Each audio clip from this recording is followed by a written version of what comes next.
who have dedicated their lives for propagating the holy name of the Lord. Number 2, to consider the names of demigods like Lord Shiva or Lord Brahma to be equal to or independent of the name of the Lord Vishnu. Number 3, to disobey the orders of the spiritual master. Number 4, to blaspheme the Vedic scriptures or scriptures in persons to the Vedic version. Number 5, to consider the glories of chanting Hare Krishna to be an imagination. Number 6, to give some interpretations to the holy name of the Lord. Number 7, to commit sinful activities on the strength of the holy name. Number 8, to consider the chanting of Hare Krishna as one of the auspicious ritualistic activities which are offered in the Vedas as fruitive activities, Karma Kanda. Number 9, to instruct a faithless person about the glories of the holy name. Number 10, not to have complete faith in the chanting of the holy name and to maintain material attachments even after understanding so many instructions on this matter. It is also an offense to be inattentive while chanting. Every devotee who claims to be a Vaishnava must guard against these offenses in order to achieve the desired success. Krishna Prema. I once again welcome all of you to the Bhakti Sangha conference call. So we will be moving on to our next session, that is Srimad Bhagavatam. Before moving to next session, let me know who are all on the call, please. Hare Krishna. Hare Krishna, Anita Mataji, Dandavat Pranam, Srila Prabhupada ki Jai, Guru Maharaj ki Jai, Preeti Dasi from Charlotte. Hare Krishna. Hare Krishna, Preeti Mataji. Please accept my humble obeisances. All glories to Srila Prabhupada. Thank you so much, Mataji, for joining the call every day. Hare Krishna. Hare Krishna. Hare Krishna Mataji, Dandavat Pranam, Srila Prabhupada ki Jai, Guru Maharaj ki Jai. This is Arvind Dakstas from Chicago. Hare Krishna. Hare Krishna, Arvind Daks Prabhuji. Thank you so much, Prabhuji, for joining the call. Please accept my humble obeisances. Hare Krishna. Hare Krishna Mataji, Dandavat Pranam. All glories to Srila Prabhupada. All glories to all the assembled devotees. This is Sushmita from Canada. Hare Krishna, Shishmita Mataji. Please accept my humble obeisances. All glories to Srila Prabhupada. Thank you so much, Mataji, for joining the call. Hare Krishna. Hare Krishna, Ramya, Anita Ramya Mataji, Dandavat Pranam to you and all Vaishnava. Srila Prabhupada Celebrate ki Jai. Vrinda. Hare Krishna, Vrinda Gopika Mataji. Please accept my humble obeisances. All glories to Srila Prabhupada. Thank you so much, Mataji, for joining the call consistently. Hare Krishna. Hare Krishna, Anita Mataji. This is Kamudaki Dasi from Baltimore. Please accept my humble obeisances. All glories to Srila Prabhupada, glories to Guru Maharaj and all the devotees. Hare Krishna. Hare Krishna, Kumudiki Mataji. Please accept my humble obeisances. All glories to Srila Prabhupada. Thank you so much, Mataji, for inspiring all of us by joining every day to this on this call and hearing Srimad Bhagavatam. Welcome to the call, Mataji. Hare Krishna. Thank you, Mataji. Hare Krishna. Hare Krishna, Anita Mataji, Dandavat Pranam, Srila Prabhupada ki Jai, Guru Maharaj ki Jai. This is Shyama Gauri from Charlotte. Hare Krishna, Shyama Gauri Mataji. Please accept my humble obeisances. All glories to Srila Prabhupada. Thank you so much, Mataji, for joining the call. Hare Krishna. Is there anyone else who would like to introduce themselves? Please go ahead. Hare Krishna, Anita Mataji. All glories to the Prabhupada and Guru Maharajas. My humble obeisances to you and all the devotees. This is Krishna Kumari Devidasi from Raleigh. Hare Krishna, Krishna Kumari Mataji. Please accept my humble obeisances. All glories to Srila Prabhupada. Thank you so much, Mataji, for joining the call. Hare Krishna. Hare Krishna Mataji, Dandavat Pranam. All the ladies to Srila Prabhupada. This is Sita Devidasi from Pune. Hare Krishna, Sita Preeti Mataji. Please accept my humble obeisances. All glories to Srila Prabhupada and all glories to all your services. Thank you so much, Mataji, for joining the call. Hare Krishna. Hare Krishna Mataji, Dandavat Pranam. Saramai Devidasi from Mumbai. Thank you for this Mataji. Hare Krishna, Sarvamai Mataji. Very nice name. Are you joining the first time, Mataji, on this call? Yes, on Zoom, yes, Mataji, but I generally watch it on YouTube. Okay, on Bhakti Sangha Zoom, you are joining this first time? Yeah, first time, yes, yes. Very nice to hear, Mataji. Please join consistently. We have various programs on Bhakti Sangha. You can join to our WhatsApp group also so that you will get updates on all the programs we are having on Bhakti Sangha. Welcome to the call. All glories to Srila Prabhupada. Devotees, let's welcome Mataji by chanting 3 times Hari Bol. Hari Hari Bol. Bol, Hari Hari Bol. Bol, Hari Hari Bol. Bol. Hari Bol, Bol. Hari Bol, Hari Hari Bol. Bol. Hare Thank you, Krishna. Thank you. Thank you all. Hare Krishna. Hare Krishna, Anita Mataji, Dhanavad Pranam, all glories to Srila Prabhupada. This is Vinita Gandharvika Devidasi from College Station, Texas. Hare Krishna, Vinita Mataji. Please accept my humble obeisances. All glories to Srila Prabhupada. Thank you so much, Mataji, for joining the call. Hare Krishna. So I think Prabhuji is there on the call, so we can start the session now. Hare Krishna, Nita Mataji, Dandavat Pranam. My Dandavat Pranam to you and to the all assembled devotees. This is Pooja Arora from Haridwar. Happy Ekadashi, Mataji. Hare Krishna, Pooja Arora Mataji. Please accept my humble obeisances. Thank you so much, Mataji, for joining the call every day and being so consistent in Krishna consciousness. And yes, happy Ekadashi to you also, Mataji. Hare Krishna. Hare Krishna. I once again welcome all of you to the Bhakti Sangha Japa conference call. Thank you so much to all the devotees who have introduced themselves, and welcome once again to all the devotees to the call. And now we will be moving on to the next session, that is Srimad Bhagavatam, which will be given by His Grace, Balaram Shakti Prabhu ji, and it is on Canto 6, Chapter 10, and Text 10. Hare Krishna, Balaram Shakti Prabhu ji. Hare Krishna Mataji, Dandavat Pranam. Hare Krishna Prabhuji. Thank you so much, Prabhuji. Please accept my humble obeisances. All glories to Srila Prabhupada. Thank you for accepting the invitation and coming on the call and giving your valuable time and association to enlighten us on the topic of Srimad Bhagavatam in Canto 6, Chapter 10 and Text 10. Over to you, Prabhuji. Hare Krishna. Hare Krishna. Thank you, Mataji. Okay. I'm sorry. Just give me. I'm sorry. I opened the wrong file. Just give me a second.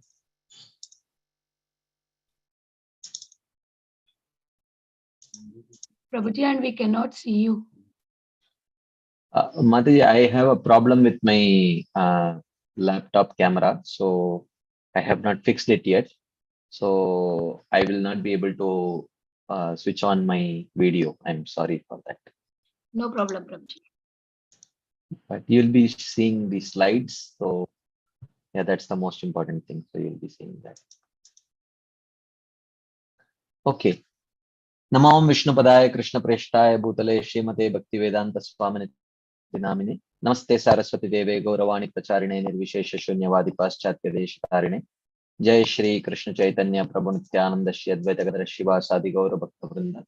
Hare Krishna, Krishna Krishna, Hare Hare. Hare Rama, Rama Rama, Hare Hare. Hare Krishna. So thank you all very much for joining today's session. So we have been discussing from the 6th canto, 10th chapter. So today we'll be discussing the 10th verse, which is spoken by Dadi Muni to the demigods headed by Indra. So we will read the verse, read the translation and purport, and then we will see what we can learn from this. So 10th verse we will chant together. Aho dainyam aho kashtam parakyaikshan banguraihi yannopakuryad asvartair martyahas swagnati vigrahaihi. Translation: this body, which is eatable by jackals and dogs after death, does not actually do any good for me, the spirit soul. It is usable only for a short time and may perish at any moment. The body and its possessions, its riches and relatives must all be engaged for the benefit of others, or else they will be sources of tribulation and misery. So this is Dajiji speaking to Indra when Indra requested him to Dadichi Muni to give up his body so that he could use his bones to make thunderbolts so that Vritrasur can be killed, so that the demigods can continue to live. So, so this is the last verse that Dadichi Muni writes, that Dadichi Muni speaks. Srila Prabhupada writes a beautiful purport here. Srila Prabhupada says, similar advice is also given in Srimad Bhagavatam Etavat janma safalyam dehinam iha dehishu pranair artair dhiya vacha shreya acharanam sada.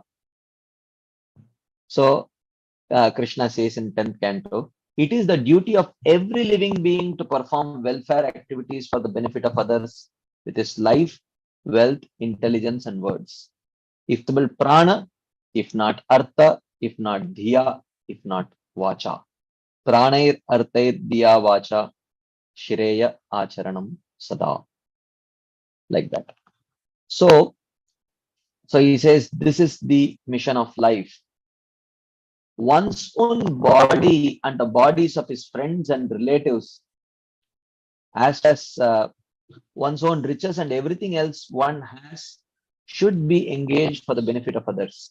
This is the mission of Sri Chaitanya Mahaprabhu, as stated in Sri Chaitanya Charitamrita. Bharata bhumi te haila manushya janmaya janmasartaka karikara para upakar. One who has taken birth as a human being in the land of India should make his life successful and work for the benefit of all other people. So the word upakurya means para upakar, helping others. Of course, in human society, there are many institutions to help others. But because philanthropists do not know how to help others, their propensity for philanthropy is ineffectual. They do not know the ultimate goal of life, which is to please the Supreme Lord. If all philanthropic and humanitarian activities were directed towards achieving the ultimate goal of life, that is to please the Supreme Personality of Godhead, they would all be perfect. Humanitarian work without Krishna is nothing. Krishna must be brought to the center of all our activities, otherwise no activity will have value. Very nice purport. So here today we will see a few themes. That is my desire, but let's see how many themes we actually manage to complete. But the first theme, let's do a quick recap of the story till now. It's a very interesting story.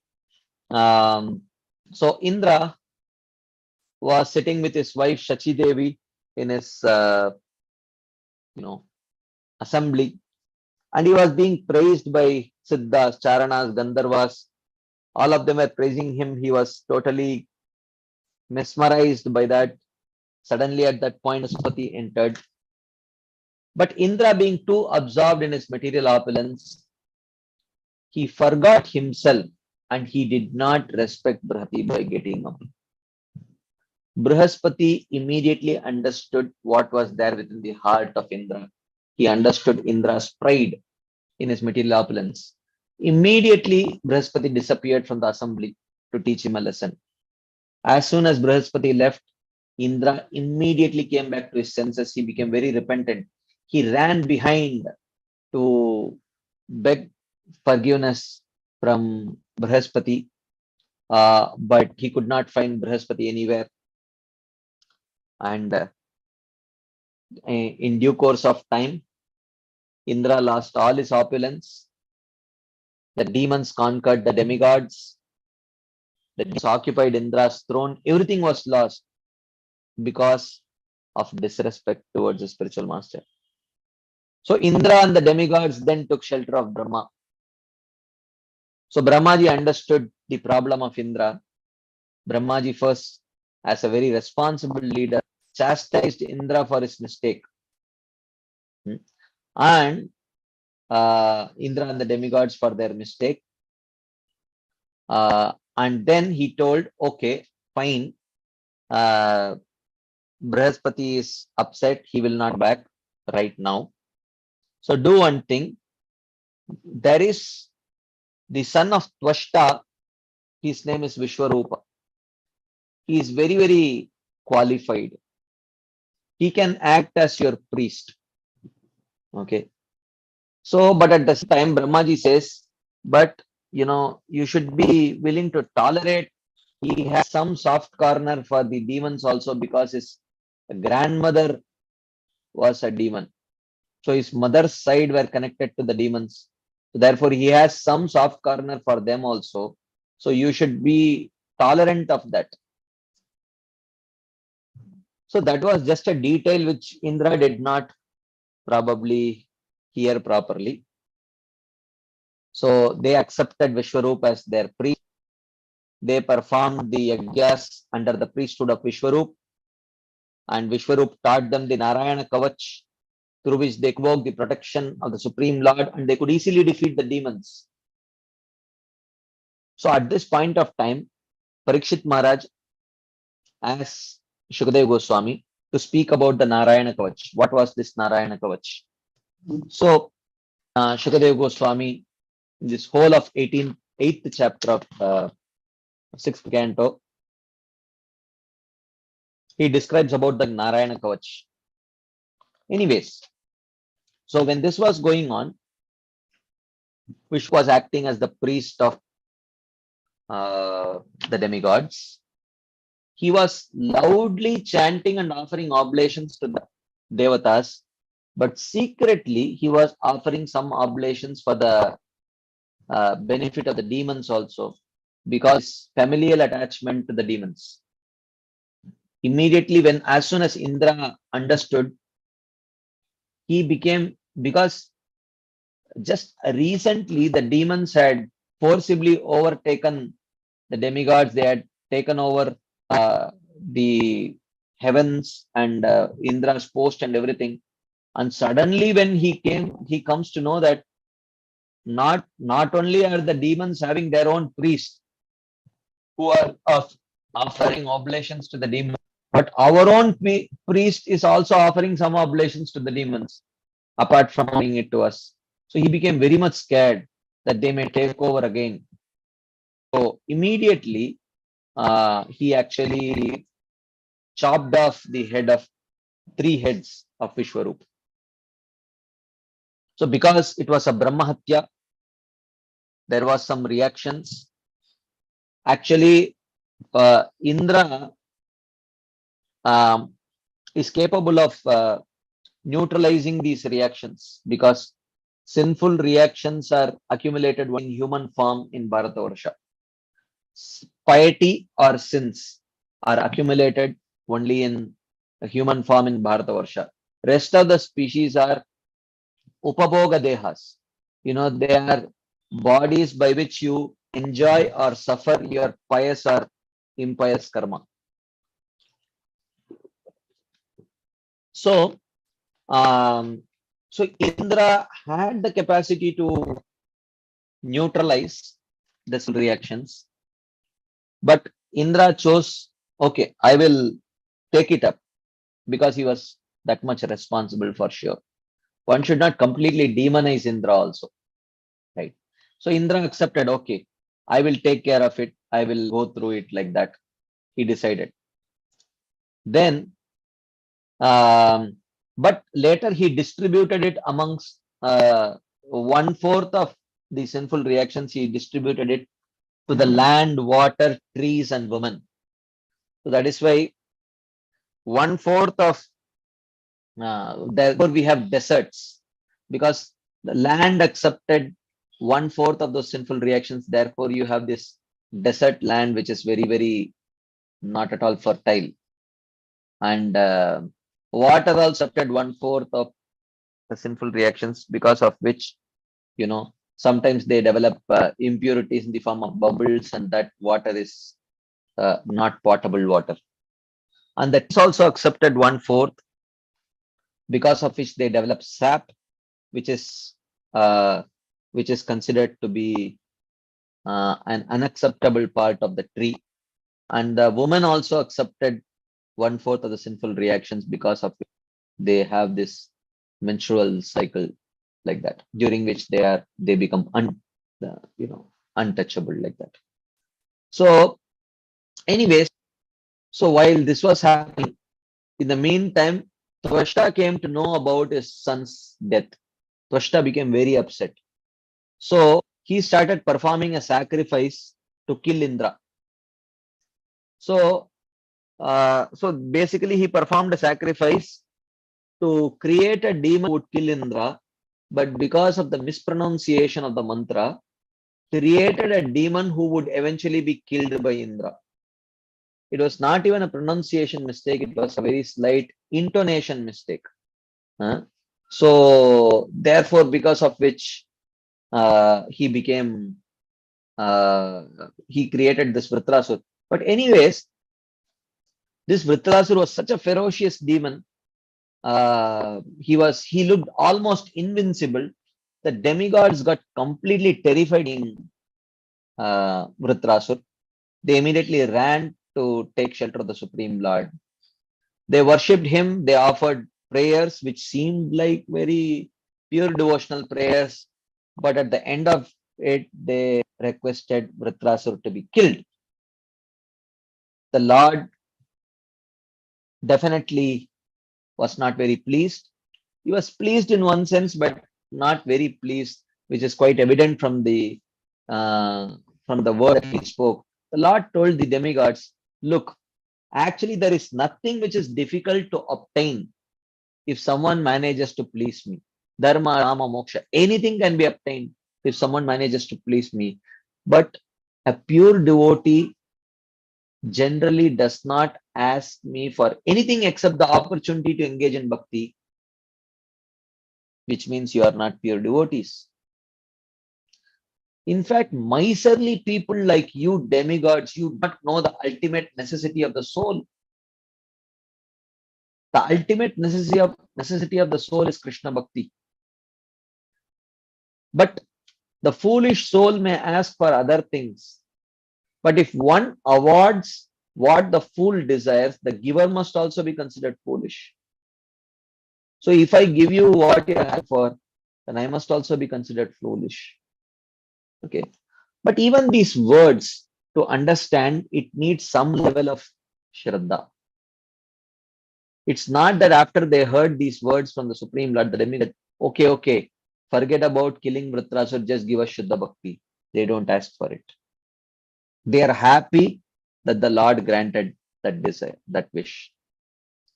He says that continues. One who knows the highest good will never instruct a foolish person to engage in material enjoyment. Actually, demigods wanted to just live and enjoy, because of which they had come to the Supreme Lord. And the Lord says, actually, one who knows the highest good will never instruct a foolish person to engage in material enjoyment.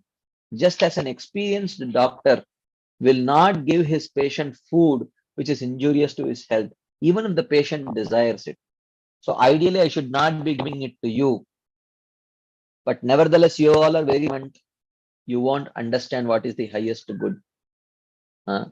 So therefore, and anyways, you have not come to me as patients seeking a medicine for your malady.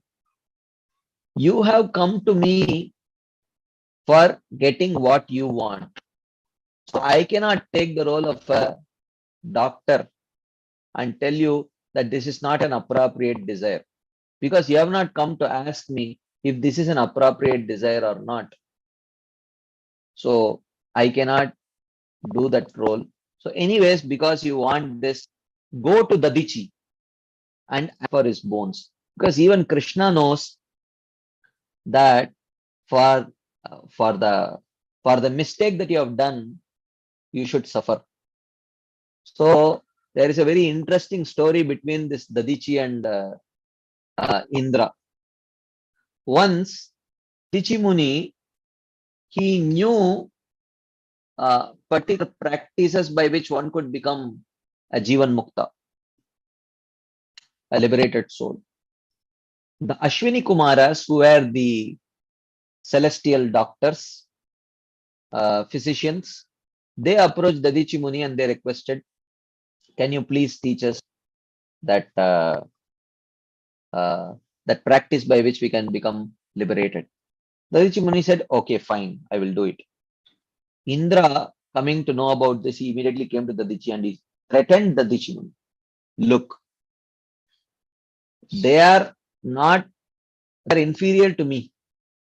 They are just celestial physicians. They are not so great. And so you cannot teach them this. But if you don't listen to me, and if you teach them this method by which they can become liberated, then I will chop off your head. Indra threatens Dadichi Muni. Dadichi said, fine. After Indra left, Ashwini Kumaras came and they said, okay, please teach us. So, and then Dadichi said, this is what Indra told. And Ashwini Kumar said, don't worry, we are all physicians. What to speak of Indra? We will only chop off your head and replace it with the head of a horse. So through that head, you teach us that Vidya. And after that, when Indra comes to know about this, he will come and chop off your head. Okay. And then we will replace it with your head, and then you will be perfectly fine. So because we are physicians, we know art, and we will do it for you. So Dadichi was fairly satisfied. So he said, okay. And then he taught. So they themselves chopped off the head of Dadichi, replaced it with a horse's head, and Dadichi taught them this Vidya. And then Indra came to know, Indra came and chopped off that head. Then the Ashwini Kumaras replaced it with the original head of Dadichi. And like that. So Indra had already actually done something very much nefarious with Dadichi. So to go, and now God said, go and beg from him. So much is your desire to live. I will ensure that your false ego is crushed. Go and beg from Dadichi, whose life, without thinking twice, you chopped off his head. You are so much eager to take his life away just because he taught the means of attaining liberation to someone who is joined to you. Huh? You didn't think twice to kill Dadichi. So now you want your own life back. Go and beg from that same person whose life you are very much ready to take. So of course, sometimes when our material desires are too overwhelming, we become shameless. So Indra became ready to go and request Shimuni. But then he says that when you go, don't go and directly ask. Take the Ashwini Kumaras with you so that they can beg on your behalf. Okay. And because the Dadichi Muni is a dharmic soul, he will surely give it to you. Okay. And then when he gives his body to you, you take the bones, give it to Vishwakarma. And because Dadichi Muni has chanted the Narayana Kavach prayers, therefore his bones will be as powerful as a thunderbolt. So Vishwakarma will make actually a thunderbolt, a Vajrayuda, using the bones of Dadichi Muni, and he will give it to you. And that Vajrayuda is capable of killing Vritrasura because it will be invested with my power. And when Vritrasura is killed, you will regain all your strength and weapons and wealth all back, and there will be all good fortune to you. And when you are fighting him, don't worry, he will not harm you because he is my devotee. Because he is my devotee, he will not harm you. Don't worry. Go ahead and confidently kill him. Like so. Then, having said this, the Supreme Lord disappeared, and Indra approached Dadichi and asked for his body. And a very interesting conversation happens between Dadichi and the Devatas. So Dadichi, when they asked Dadichi for his body, Dadichi Muni said, Indra, at the time of death, there is severe, unbearable pain, which takes away the consciousness of all living. And you want me to go through that pain by giving you my body? And Indra says, you know what? Actually, we don't want, but Vishnu himself has asked us to request you. Because Vishnu asked us, therefore we are requesting. Otherwise, no. Not that we are very much interested. So, which means, times you want someone to do something for you, then generally you say, oh, Prabhu, this senior devotee has, it's not that I am asking you to do it, the senior devotee has asked, or Guru Maharaj has asked you. Whether Guru Maharaj asked or not, that is a different thing. But we may say that if this is the Brahmastra, when you use Brahmastra, then they cannot say no. So he says, actually, Lord Vishnu has requested, it is not our desire. Lord Vishnu only told, like that. So then, in response to that, he wants to tease Indra, the Rishi Muni. He says, you know what? The body is dear to all the jivas, and you know it very well, Indra, because you have come to from me. Of all the people, you tried to kill me, and now you have come to beg for your own life from me, and that is okay. But you know that if you have to live, I have to die. Still, for the second time, you have come to take my life back so that you can live. So you know better than me, O Indra, that the body is dear to all the jivas. It is to be protected by those desiring to live in this world. Even if Vishnu may ask, who can tolerate giving this body even to Vishnu? So Indra becomes a little scared. Indra wants to somehow use all the weapons of speech in his hand to convince Dadichi. He said, oh Dadichi, you are very pious. Pious persons like you, your activities are always praiseworthy. You are compassionate to all people. So therefore, yes, what you say is right. For ordinary people, the body is very dear. But for compassionate people like you, what is difficult to give up, including your own body? So for you, it should not be a problem, right? Then Dadichi Maharaj says, you selfish Indra, selfish people like you, Devatas, you do not know the pain of others. If only the requester knew others' pain, he would not ask. Indra responds by telling, you know what, Dadichi, if the donor knew others' pain, he would not refuse to give since he is capable of giving, like that. So like that he says, and this is what is the, when the desire to enjoy blinds our eyes, we lose all shame. Anyways, Dadichi had enough.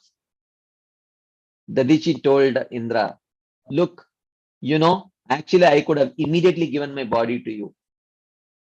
But I spoke with you, I engaged in a conversation with you because I thought from your mouth I would hear from religious principles, from dharmic principles that you would speak. That is why initially I refused. I spoke as if I was refusing to give this body. But all I have heard from your mouth was just some fancy words. No dharma. What principle of dharma did you speak? Anyways, don't worry, I will give up this body. I will die in a short time. It is better for me to give up the body before the body gives me up. At least, I can get the satisfaction of giving in charity. So take it. I am offering it to you. And this is good fortune for me also. And then he says that actually one who does not endeavor for dharma and fame through this temporary body by showing passion to others is pitied even by the immovable beings. Right?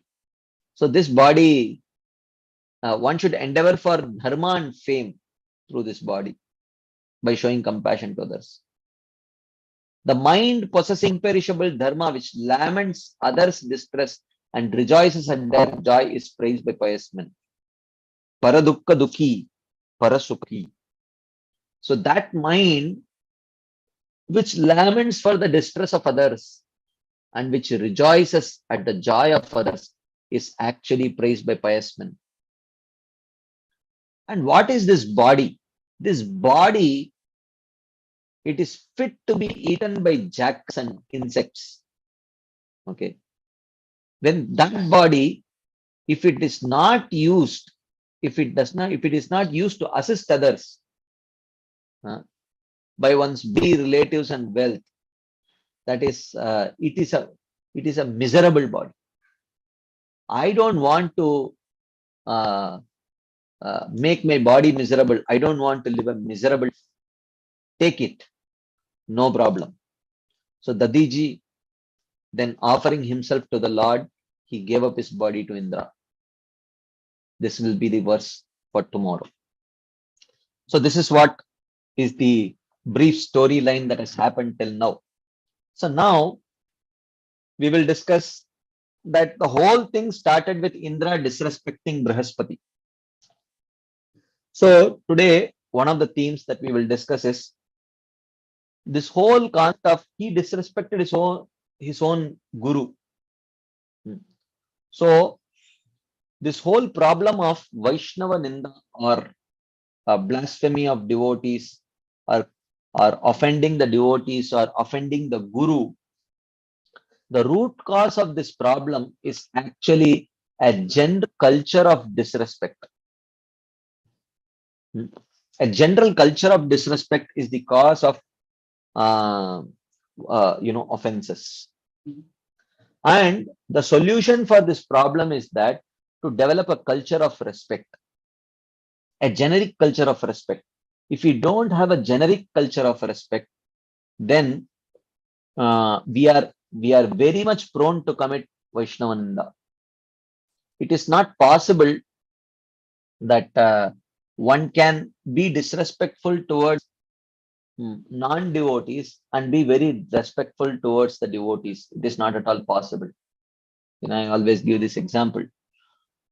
If someone is running a 100-meter race, 100-meter dash, right? So generally, if you see, even after completing the race, when they touch the 100-meter line, still the runners, they continue running for another 20-30 meters. Because the inertia of motion carries them to another 20-30 meters. They can't stop immediately. At the 100th meter, they cannot immediately stop. Right? It is not possible. So the inertia of motion will carry them another 20-30 meters.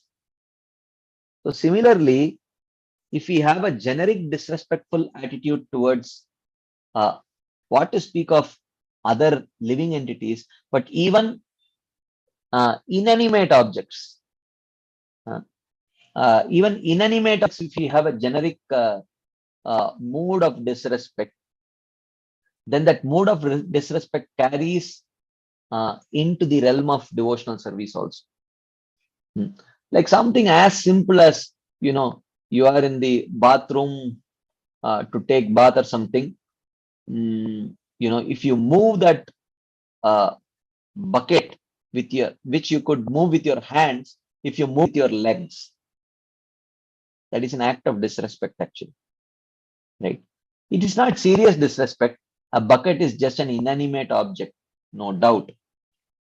But that act of moving it with your legs actually might be an indicator of how immune we are to offending devotees, guru, etc. Okay. So we have to see how much in our ordinary dealings, even with inanimate objects, if we are dealing disrespectfully, it should ring an alarm bell that I have very low immunity towards committing offenses to devotees, because this will get carried over. Okay. So Kapila Dev, in the 3rd canto, 29th chapter, he speaks very beautifully about mixed devotional service and pure devotional service. He describes what is pure devotional service. Anyabhilashita shunyam jnana karma dhyanavritam anukulyena krishnanushilanam bhaktiruttam. So he talks about pure devotional service. But then he immediately talks about offenses after that. So in one of the purports, Srila Vishwanath Chakravarti describes the mood of Kapila Dev. So he says, however, in such bhakti, offense creates restriction. Offense generally stems from disrespect to great devotees. So offense is caused due to disrespect to great devotees. And even though such devotees are difficult to see, many exist. Because generally, we are very superficial people, and generally we tend to judge people looking at their external appearance. So we may end up giving more respect to less qualified people and less respect to more qualified people, because we are so much absorbed in the externalities, right? So in order to avoid offenses to them, one should pay respects to all living entities, thinking that the Lord is present in all of them. This is the mood in which Kapila Dev is speaking this verse. Learn to respect everyone, so that the culture of respect will naturally, you will carry it into the realm of devotees, and you will have a very strong immunity against committing offenses to Vaishnavas, Vaishnava Parad, right? So he tells, without doing so, even worshipping the deity forms of the Lord will not give any result. This is the mode in which Kapila Dev is going to speak now. Since he is the Supreme Lord, Kapila then speaks in 6 verses, somewhat angrily, out of affection, to benefit his devotees who does not respect all beings. So one should respect everyone. In these verses, disrespect, disregard, hatred, and criticism are forbidden, even to ordinary living entities. Right? So this just reminds me of when in the Radha Gopinath Prabhu was sharing this verse, sharing this example. When the first time he got into the altar after he got Brahmin initiation, he wanted to switch on the altar lights. So in those days, in the Radha Gopinath altar, there were foot switches, the switches, just so that they are not prominently seen on the altar. There were switches which were in the bottom. Okay. So Radha Gopinath Prabhu went inside and switched those switches on with his legs. Immediately His Holiness Bhaktivinoda Swami Maharaj came running, and he told, what did you do? And he said, I switched on the light. And he said, why did you use your feet? And Radha Gopinath Prabhu said, it's a foot switch. That's why. And Maharaj said, no. It may be a foot switch, but you are not supposed to use your feet. You are supposed to use your hands. That which you can do with your hands, if you use your feet, is a sign of disrespect. And especially on the altar of the Supreme Personality of Godhead, you cannot use your feet to do that. Right? So these are alarm bells, actually. So if we have a generic disposition of disrespect, then we should be very, very careful. We should subdue generic disrespect towards all living entities, towards your subordinates in the office or wherever. They may not be devotees. How you treat them. So we can safely expect that we cannot hope to treat the devotees much better than what we treat our non-devotee. I don't like to call non-devotees, yet to be devotees, right? So, because everyone is potentially a devotee only. So it depends on that, right? So he says that, respect starts there. So this person performs imitation worship of my deity forms, Archa Vidambanam, Kurute Archa Vidambanam. This is what Kapila Dev says. That he says that respect everyone. Therefore, if you see case of Rahuguna and the Jadabharat episode, actually Rahuguna was a very pious king. and he always respected the Brahmanas and Vaishnavas. He was actually a devotee, right? But Jadabharat was such a person, he had completely covered himself. He you know, it is mentioned that his Brahmin thread was so soiled. His body was dark. His Brahmin thread was so soiled, not washed properly. It was black in color, literally. And it merged with his body. Rahuguna could not even see a Brahmin thread. He did not look like a Brahman. His appearance was so disheveled, not clean. So it was a genuine problem actually. Rahuguna could not identify Jadabharat to be an exalted Vaishnava and a Brahmana. So he was, this whole story, right? So he criticized him and scolded him, threatened him, and all that, threatened to punish him. And finally, when Jadabharat started speaking, Rahuguna just shook.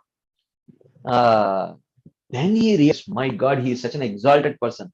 And then towards the end of the conversation, Rahuguna speaks this verse. He says, Namo mahadbhyostu namah shishubhyo namo yuvabhyo nama avatubhyah ye brahmanagam avadhuta lingas charanti tebhya shivamastu rajñam. He says, Namo mahadbhyo astu.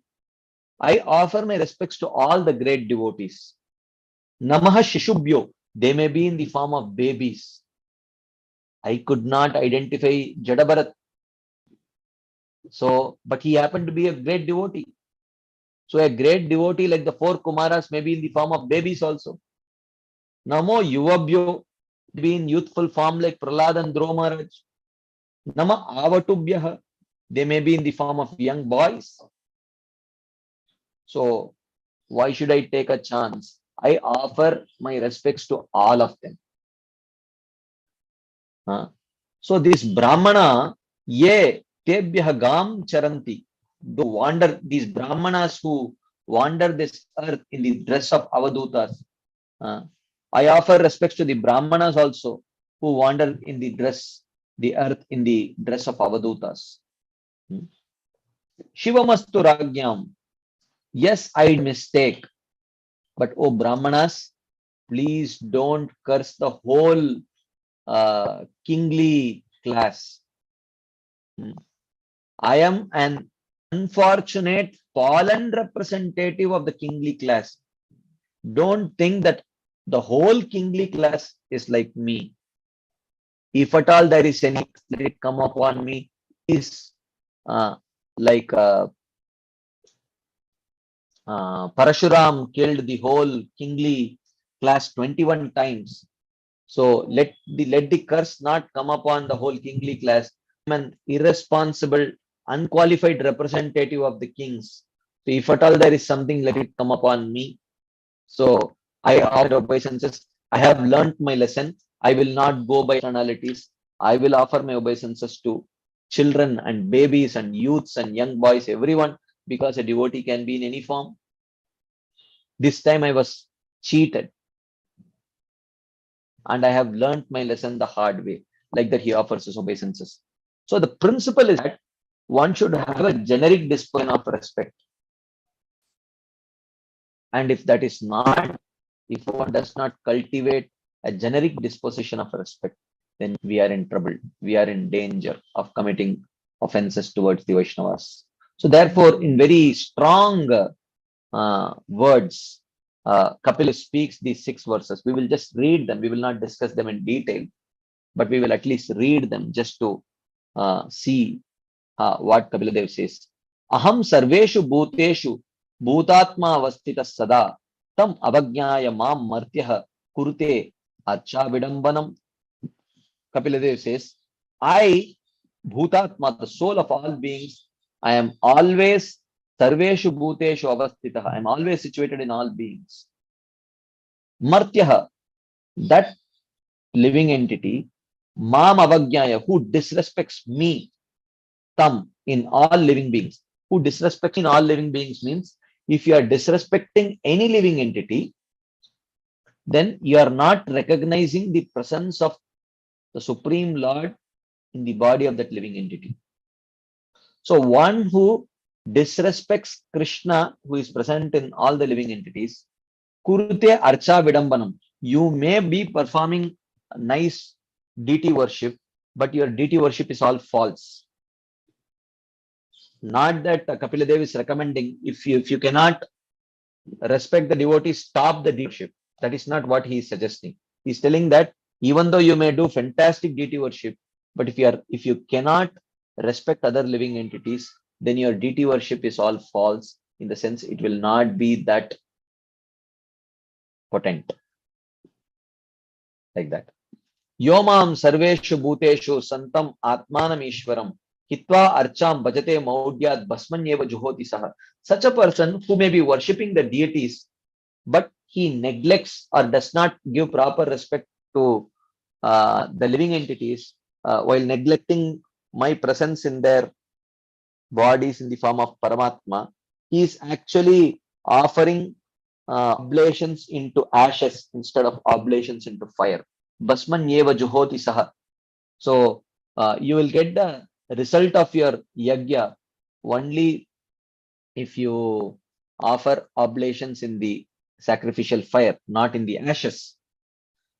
So then he says, Dvishatah parakaye maam manino binna darshinaha bhuteshu baddha vairasya namana shantim richati. And such a person who is inimical to other beings, hating them, binna darshinaha, and who is not able to see others suffering as equal to his own suffering, na manaha shantim richati. Such a person, his mind will never attain peace. His mind will never attain peace. Even though if he is not able to see other suffering as his own, and in this way, without any kind of empathy, if he commits, if he causes suffering to other living entities, he can never attain peace. Aham uchchavachair dravyaihi kriyaya utpannaya anaghe naivatushya archito archayam bhutagrama avamaninaha.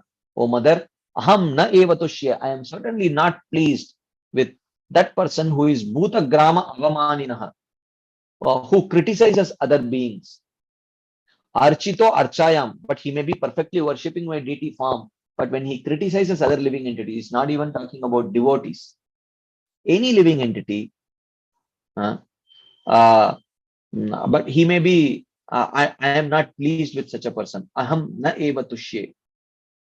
Like that.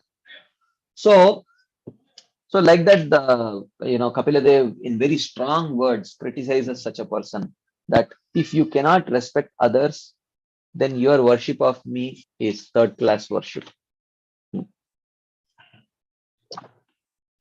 Because by such a worship, you will also eventually commit offenses towards the Vaishnavas, and I will be displeased by that.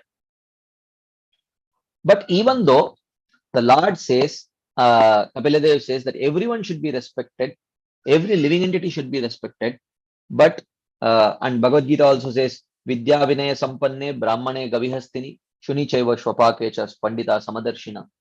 A Jnani sees all the living entities on the same platform, but that is not the kind of worship, that is not the kind of respect and equanimity that is shown by the Vaishnavas. So Vaishnavas, their respect is Sakale Samman Korite Shakati Dehonata Jata Jata Tabeto Gaibo Harinama Suke Aparada Habe Hata.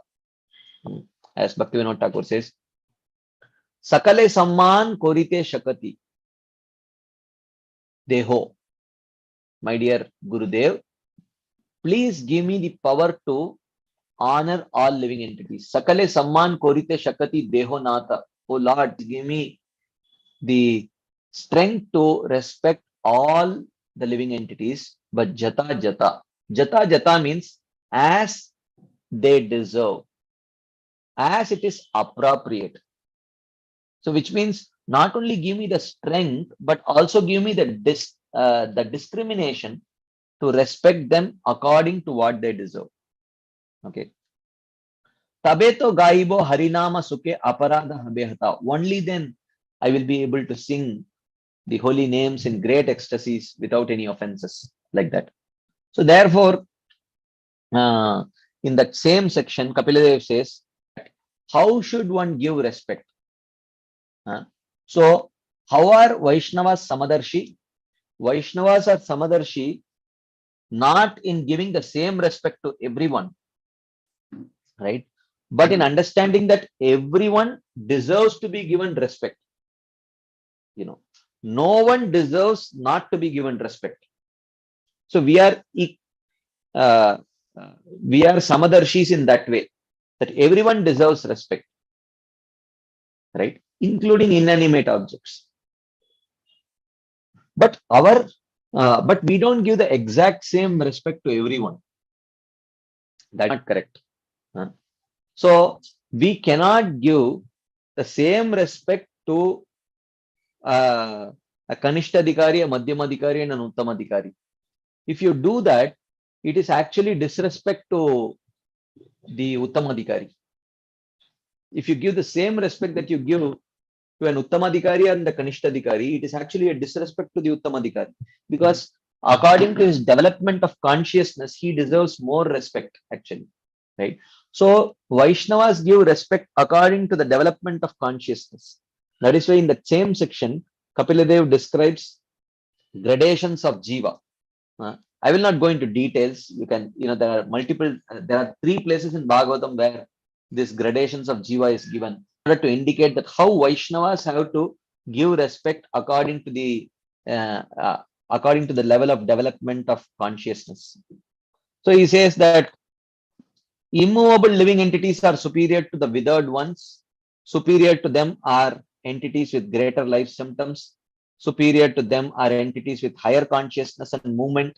Superior to them are entities with senses such as trees, right?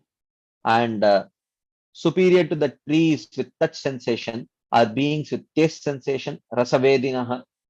Superior to them are gandhavidaha, those who also have a sense of smell. And superior to them are shabdavedis, who also can hear sound. They are more evolved. Their consciousness is more evolved, as we have in what is that? Sankuchita, Mukulita, then Vikasita, Purna Vikasita, like that. There are many levels of consciousness, So Sankuchita Chetana, Mukulita Chetana. Then there is Avrita, Sankuchita, Mukulita, Vikasita, and Purna Vikasita. 5 levels of blossomed consciousness. So depending on how much the consciousness is blossomed, that level of respect should be given, right?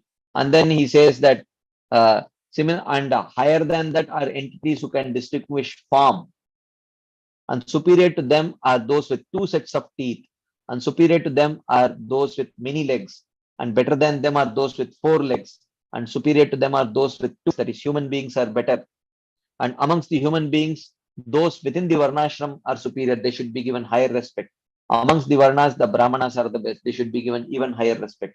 Amongst the Brahmanas, those who know the Vedas, Vedagya, he should be given even higher respect. Arthagya, some may know the Vedas, but they may not know the meaning of the Vedas. One who additionally knows the meaning, he should be given even higher respect. Arthagyat samshet cheta. Someone may know the meaning, but they may not know the practical application of those meanings. So they cannot cut the doubts of others with that knowledge. But if someone can cut the doubts of others' knowledge through the knowledge of the Vedas, then he is even superior. He should be given even more respect. Tata Shreyan Swakarma Krit. Someone may be able to give advice to others, but he himself may not be properly following. So better than that is a Swakarma Krit, one who perfectly performs his duties. But amongst those who can perfectly perform those duties, one who has reached the stage of jnana, which means one who has purified his heart by the practice of karma, he is even better. Okay. And then superior to that jnani is a devotee, he says. And then he says, I do not see a living entity who is uh, uh, who is greater than this person, who has offered everything to me. He has given up all varnashram duties, and who thinks of the Lord alone, who thinks that the Lord alone inspires his bhakti, and with great gratitude he worships the Lord. He is the supermost, and he should be given the highest respect. Like that, Piladev mentions to Mother Devahuti that while one should try to curb a generic disposition of disrespect towards all living entities, but that manifestation of respect cannot be the same towards all living entities. That manifestation of respect should be according to one's development consciousness that he indicates here. Then the third theme, I don't know how much time we will have to cover this theme.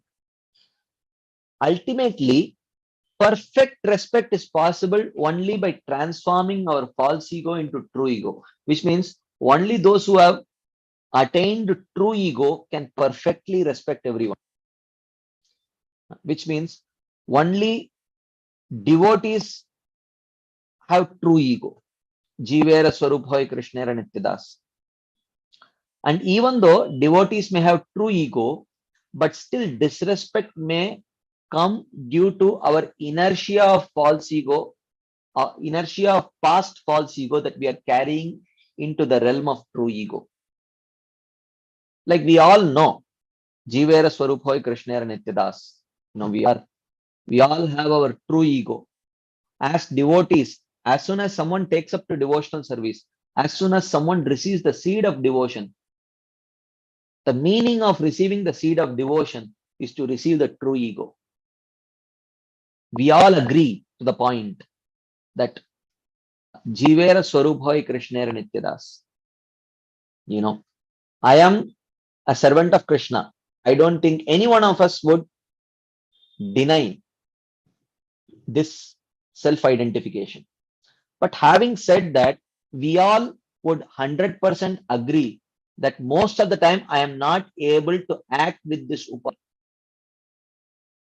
I am unable to act with this upadhi.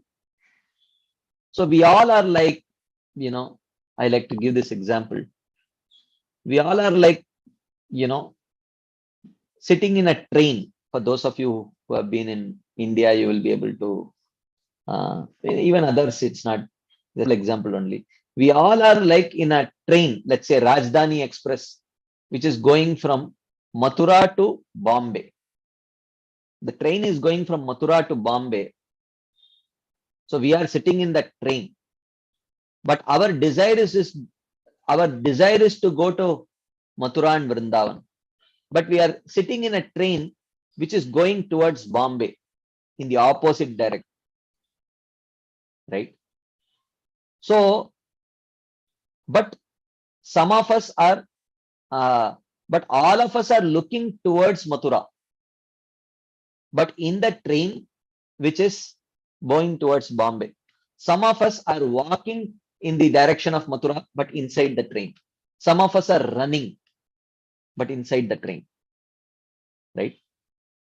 So, walking towards the direction of Mathura is our true ego, but in reality, we are carrying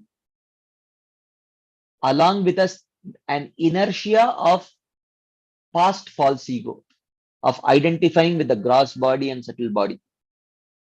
Right? So even though we are running, so this is the train. Okay. And this is Mathura. And this is Bombay.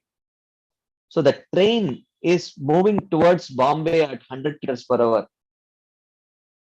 And within that train, we are running towards Mathura at a speed of 1 kilometer per hour. Okay, right. So this is, but we may be moving towards Mathura at 1 kilometer per hour, but that indicates our true ego. But for many of us, the force of our past false ego might be overwhelming. So in essence, we are moving towards Bombay at a speed of 99 kilometers per hour. In that direction only, which means most of our actions may be performed to the influence of our past false ego. But hidden behind that is our true ego. So, influenced by the inertia of the past false ego, we engage in all kinds of disrespect activities. So, perfect respect can come only when we not only accept true ego, but also successfully destroy the inertia of false ego that is accompanying the true ego as soon as we receive the seed of devotion. So, Manas Siksha, a book written by Srila Raghunath Das Goswami, a very small book, just 12 verses, that describes, how gradually this false ego can be transformed into true ego. I don't think we have much time, but I will quickly try to, we will share, how step by step this is described by Srila Raghunath Das Goswami. So in the very first verse, he says, what is the prime duty of a person who has received the seed of devotion? That is pure devotional faith. So he says, first duty is he should start giving up his material designations and he should prepare himself to develop spiritual designation. Okay. Jivera Swarup Hoy Krishnera Nityadas. That is the seed that he has received. So what does it mean to become Krishnera Nityadas? Which it means to develop, to become a part of Krishna's family means to develop a relationship with Krishna's family members. So how do you do that? So he says, Gurau Goshte Goshtalayishu Jane Bhusuragane Swamantre Shrinamni Vrajanava Yuvadvandvasharane Sadadambam Hitva Kururatima Purvamatitaram Aye Swantar Bratas Chatubirabiyache Dritapada. So he says, Aye Swantar Brataha. Oh, my dear brother mine. So he says, Sada Dambam Hitva. So Dambam means pride, literally translated. But here the word Dambam means upadis. Our past designations which we are still attached to.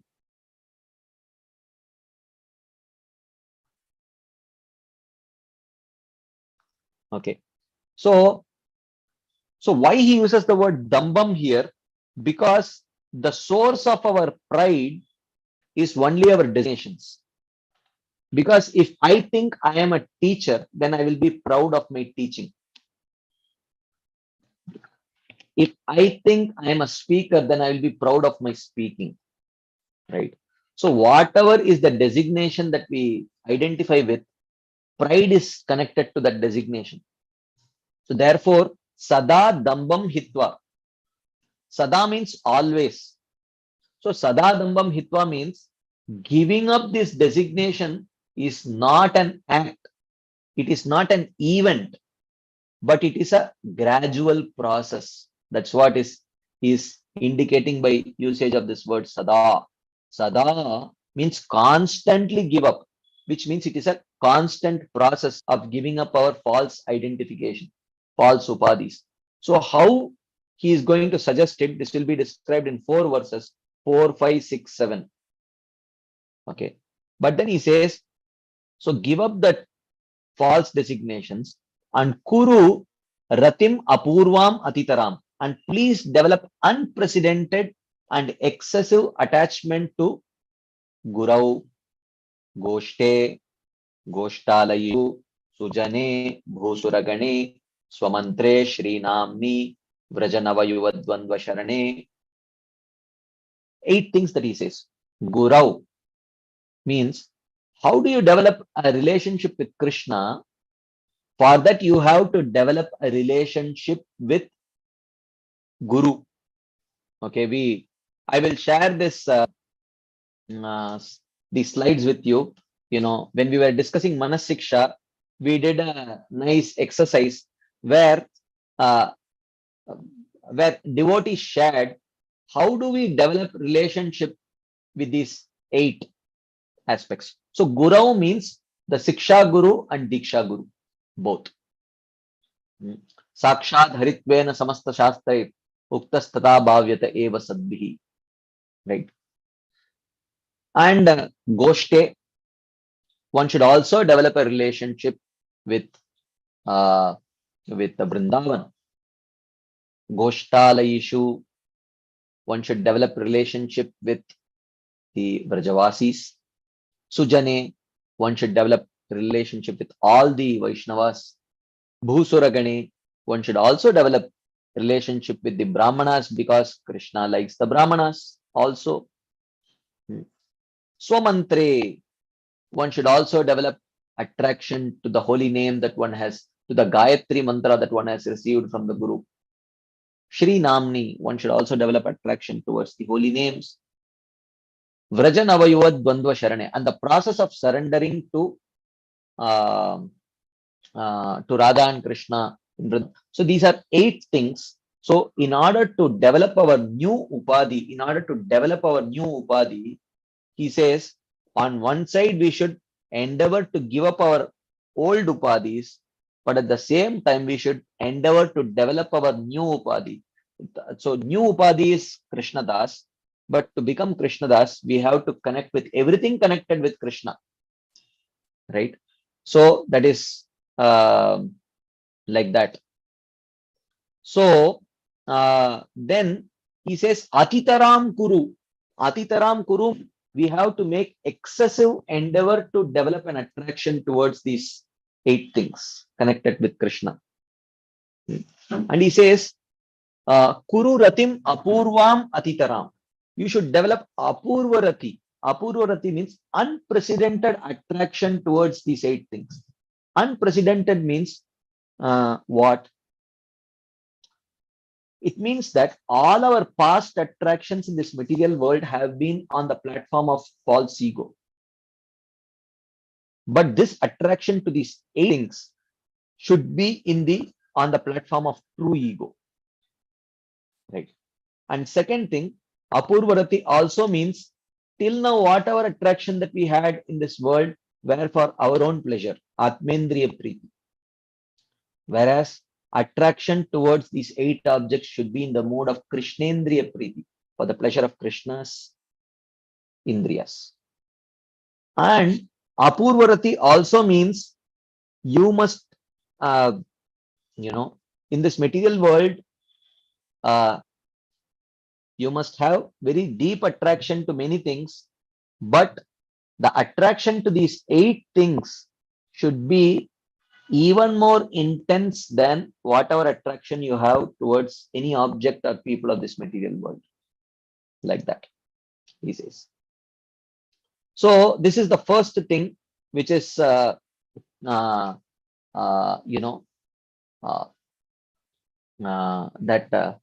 try to endeavor to give up the false upadhi and earnestly endeavor to develop the true upadhi. So as I mentioned, we were discussing how does one develop rati for the guru. So many things where I will just share some points quickly. I'll just read them and I'll be sharing these slides with you. Devotee said, regularly hearing from the guru. That is a very important way of developing attraction to the guru.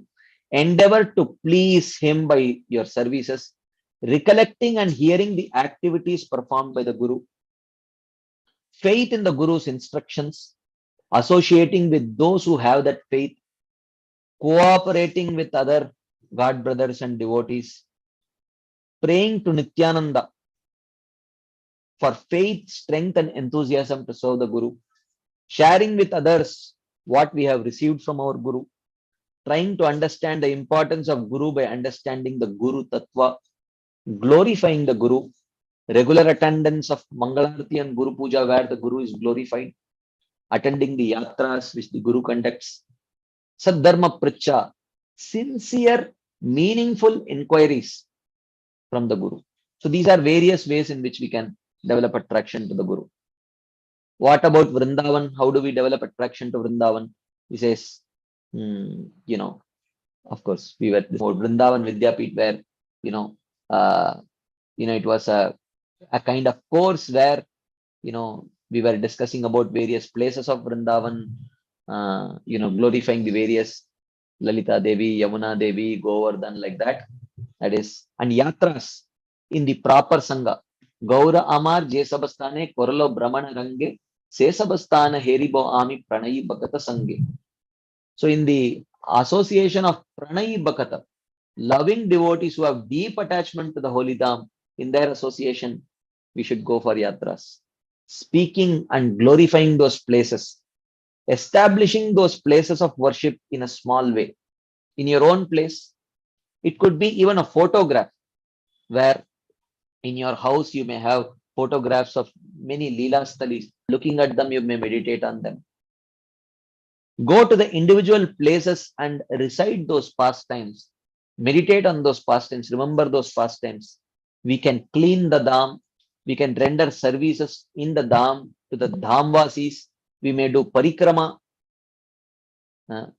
And we may engage ourselves in, whatever we have learned about the Dham, reveal the Dham to the visitors because they may not know the glories of particular places. We can do that. Accepting the prasad from the Dham, avoiding Dhama Aparad, avoiding committing offenses in the Dham, offering obeisances, such an opportunity that we have. Sankhya Purvaka Nama Gana Natibi Kalavasani Kratau.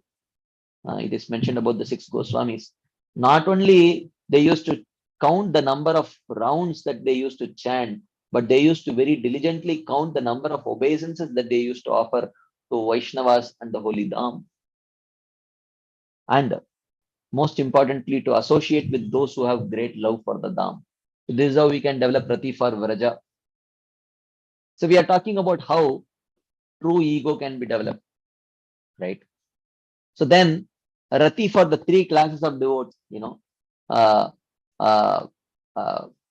Goshtalayishu Sujane Bhusuragane, the Vrajavasis, the other Vaishnavas and Brahmanas. He says we can develop attraction towards them by serving them, hearing about the glories of their association from the Shastras, obeying their orders, accepting their foot dust, Mahaprasad and foot wash, Bhakta Pada Doliyara, Bhakta Pada Jal, Bhakta Bhukta Avasheshatina Mahabal.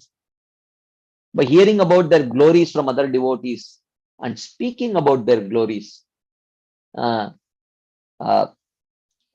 also giving at least basic respect, even if we may not be like-minded. Okay. Writing books about them, hearing from them, visiting places with them, having the 6 exchanges with them. Dadati Pratigranati Guhyamakyati Pruchati Bhumte Bhojete Cheva. Right. Learning to overlook their conditionings. Okay. This we very diligently followed. How do you develop attraction for the Gayatri Mantra? Chanting on time and never missing. Planning. Oh, I have this work. Then when will I chant my Gayatri Mantra? Oh, I should actually schedule this service in such a way that I get a peaceful time to peacefully chant Gayatri Mantra. Because the Gayatri Mantra is an opportunity that we have. It's an extension of the holy name, which empowers us to touch the deities and serve them. So it has to be chanted. It is absolutely non-different from the Maha Mantra. Try to learn the glory of the Gayatri Mantra. Maintain cleanliness. Meditating on the meaning of the mantra. Mantrartha Chintanam. It's very important. Meditating with gratitude on the personalities whom are mentioned who are glorified in that Gayatri Mantra. Favorable direction, sitting in favorable direction, consciously trying to raise our consciousness to become qualified, even though we may not be currently qualified to even Gayatri Mantra. But nevertheless, due to whatever reasons the temple needed, so we may have been given the Gayatri Mantra, but still at least trying to raise ourselves to that qualification of to chant Gayatri Mantra and chanting it in a very prayerful mood. And then how do we develop rati for the holy name? Avoid the offenses, Dashavidanama Parad. Chanting in the association of devotees is a very powerful way of developing attraction for the holy name.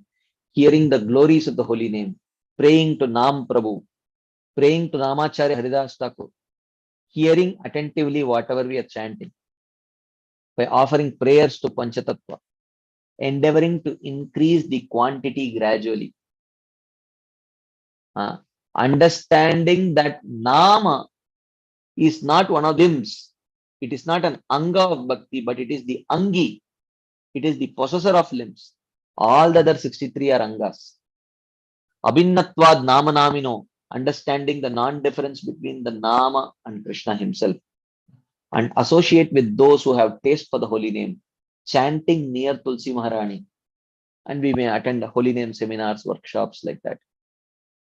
Like that, there are many ways by which gradually we develop attraction. So the fastest, as it is Lord Shiva Parvati Devi, Aradhananam Sarvesham Vishnor Aradhanam Param Tasmat Paratanam Devi Tadiyanam Samarchanam.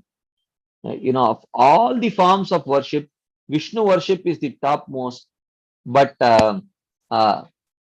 amongst all the forms of Vishnu worship, worship Tadiya is the topmost, especially the Vaishnavas. Okay. But Tadiya means anything connected with Krishna. So the most powerful way of establishing a relationship with Krishna is to develop proper relationship with anything directly connected with him. Right. So then this is the first thing that he says. This is the first step. When we do this, gradually we are taking a step towards developing the true ego. Of course, true ego is already developed. Now we have to water the true ego and starve the false ego. Starve the past false ego and feed the current true ego. So that, which means we have to start running faster and we have to somehow slow down the train. Okay. So then the next thing that Raghunath Das Goswami says is change your paradigm of thinking, feeling, and willing so that it is more in line with being a Gaudiya Vaishnava or a Vaishnava. Right? Because when we carry these upadhis actually influence our thinking, feeling, and willing. So we should start thinking and feeling and willing. At least we should force ourselves to think, feel, and will according to our newfound true ego. Okay. So this is what he says. He says, Na dharmam na dharmam shruti gana niruktam kila kuru vraje radha krishna prachura paricharya mihatanu shachi sunum nandishwara patisutatve guruvaram Mukunda Prishtatve Smara Padamajasram Nanumana. So he says, when someone is an ordinary materialist, he thinks, I will accept whatever I like and I will reject whatever I don't like.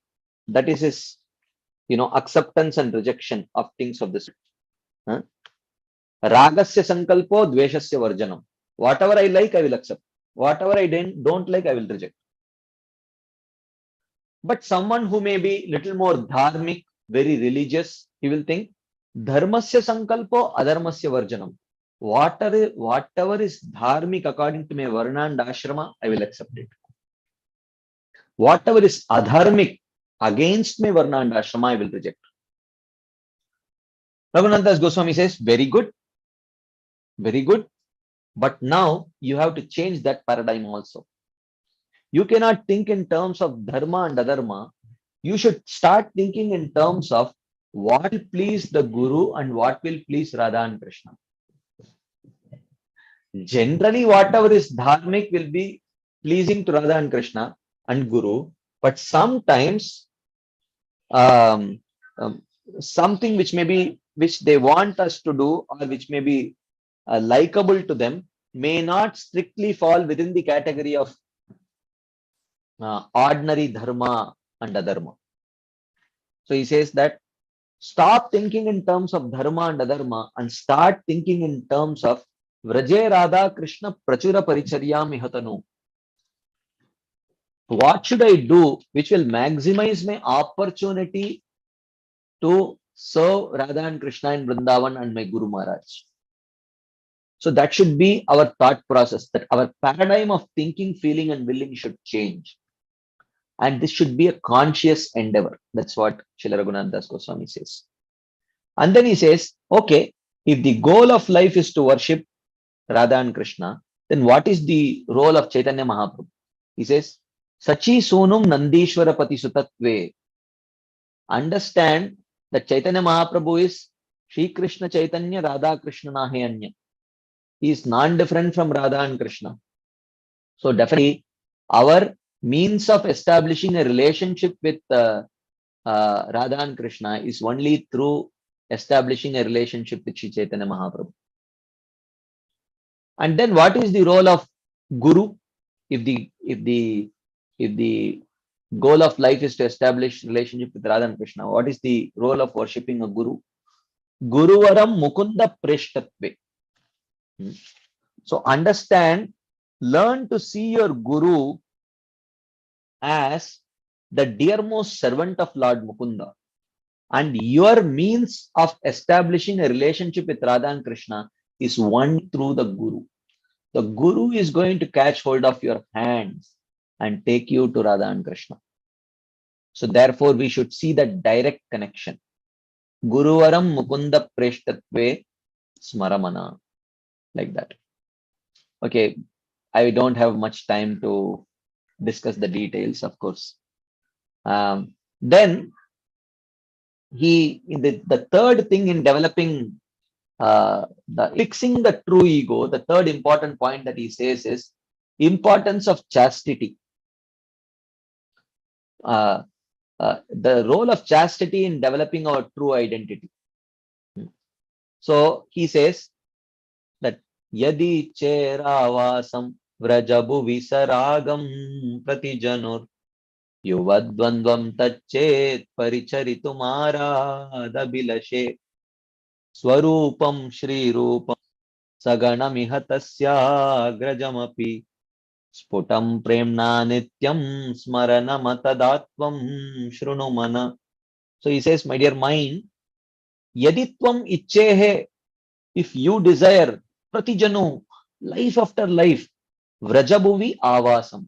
If it is your desire to stay life after life in Vrindavan, Saragam, with a mood which is similar to the mood of the Vrajavasis, and while staying there, Paricharitum Yuvadvandvam Tachet Paricharitum Arada Bilashe. And while living there, if your desire is actually to serve the youthful couple Shri Radha and Krishna, Ara, while being in close proximity to them, then what you should do? Tada Sputam Smara. Then you should clearly remember Nama, offer obeisances to Swarupam Shri Rupam Saganamiha Tasyagrajamapi. To Srila Swarup Damodar Goswami, Srila Rupa Goswami, and his associates in Vrindavan. And his elder brother Sanatan Goswami. Like that. So which means here, to summarize the teachings of this verse, he says, if you have a very specific identity which you wish to develop as a servant of Radha and Krishna in Vrindavan, then the only means of attaining it is through the teachings of the 6 Goswamis. Swarupam Shri Rupam Saganamiha Tasyagrajam. So we don't want, when you are desiring a very specific identity, then you should remain chaste to that particular parampara. That's what he says. Can what Chaitanya Mahaprabhu came to give, can it be attained through other sampradayas? Sri Raghunath Das Goswami says, no, it is not possible. So therefore, there is definitely one should be very much chaste to hearing from the parampara only and not from different places. Just like if you want, if water available at 100 feet, and someone says if you dig 100 feet you will get water, what they mean is you have to dig 100 feet at one place, not that at 10 different places you dig 10 feet and you tell that I have dug 100 feet but there is no water. Like that you can dig 10,000 feet, there will be no water, right? 100 feet means 100 feet at one place, which means it's not that little you hear from this parampara, little bit you hear from that parampara. All are bona fide paramparas, right? Just like we saw, a bus ticket is bona fide, a train ticket is bona fide, a flight ticket is bona fide. As long as you board the bus with the bus ticket, board the train with the train ticket, and board the flight with the flight ticket. You cannot say, I have a bona fide bus ticket and board the flight and the flight should take me. That doesn't work, right?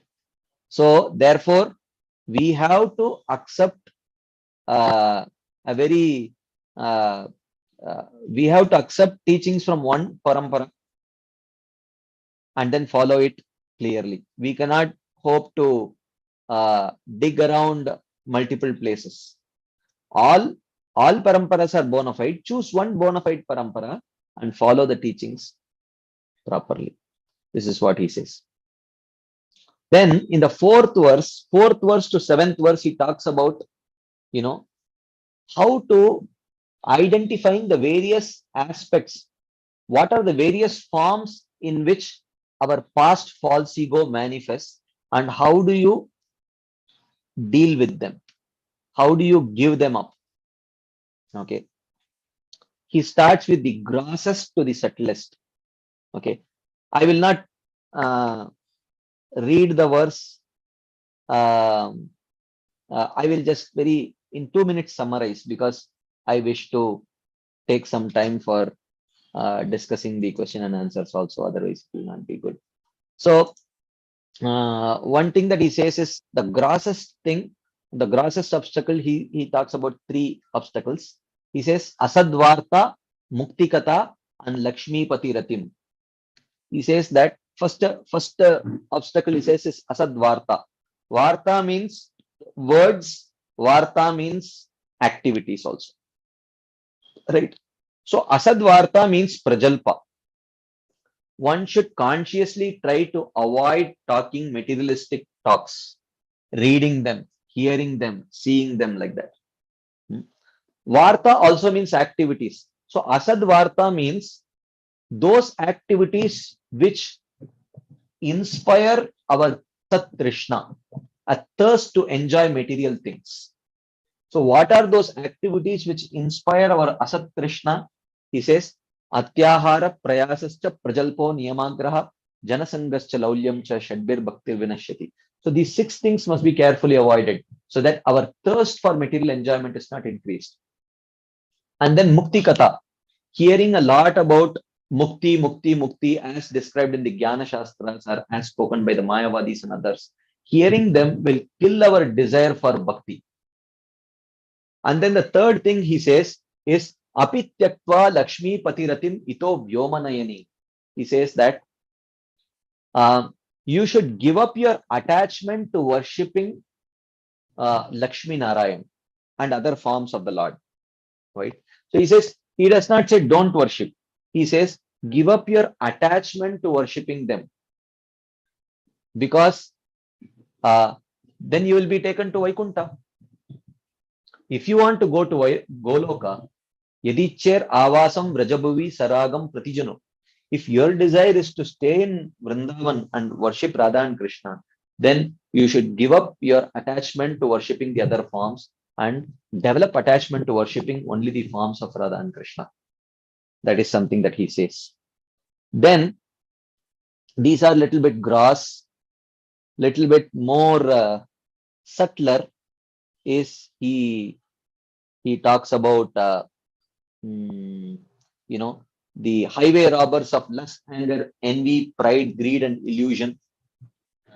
So he says, how do you overcome these highway robbers? He says, Gale badva hanyeham iti bakabid vatmapagane kurutvam futkaram avati sayatatvam manayita. He says, when a devotee is trying to progress on the path of devotion, these 6 highway robbers of lust, anger, envy, greed, illusion, and pride are standing there trying to choke his devotional progress by through this lusty acts, angry acts, and all those kinds of unfavorable acts. They are putting a noose around his neck and trying to choke him to death. What is the solution? He says, Hanyeham, Hanyeham iti bakabid vartmapagane kurutvam putkaran. He says, one should shout, I am dead, please help me. In this way, one should cry out for help. From whom? Bakabid Vartmapagane. From the devotees who are like the policemen on that highway, and they will come and protect us. So we were discussing, what does it mean to cry out for help? So what does it mean to cry out for help? We were discussing. One thing it means is certainly opening our heart to other devotees, but to be helplessly dependent on other devotees, to realize that we are in trouble and we need help, and being very truthful before the Vaishnavas, seeking help for spiritual progress, seeking prayers, all that is true. But for all this, we should have a loving and trustworthy relationship with the Vaishnavas. Otherwise, how can we open our heart? We will not be able to trust that Vaishnava. And in order to develop a loving and trustworthy relationship with the Vaishnavas, we need to invest in that relationship. How to invest? Through the 6 exchanges. Dadati pratigranati guhyamakyati pruchati bhungte bhojete chevasham priti lakshanam. So what does it mean that Vaishnavas association will help us overcome these things? In association, we get the strength to act appropriately, which means never stay alone. Alone, our mind will cheat us. Okay. And another meaning is that establish relationship with devotees that you feel comfortable to approach them when we are troubled by these highway robbers. Okay. So if we, so this is very important to invest, so that when we are troubled by these highway robbers, we can approach them and seek help like that. And then he talks about even subtler anarthas of hypocrisy, duplicity, which he compares to taking bath in a donkey's urine. So the solution for this, he says, is Sadatvam Gandharva Giridhari Pada Prema Vilasat Sudambodau Snatva. Learn to develop an attachment to glorify Radha and Krishna, Vrindavan, and all these things. When we develop an absorption in hearing, in glorifying Radharani, Krishna, and their associates, beauty, glorification, name, form, etc., then it will take our consciousness away from the self. Because the problem of hypocrisy, duplicity, and all these things is due to self-absorption. When the self-absorption is removed, and a person is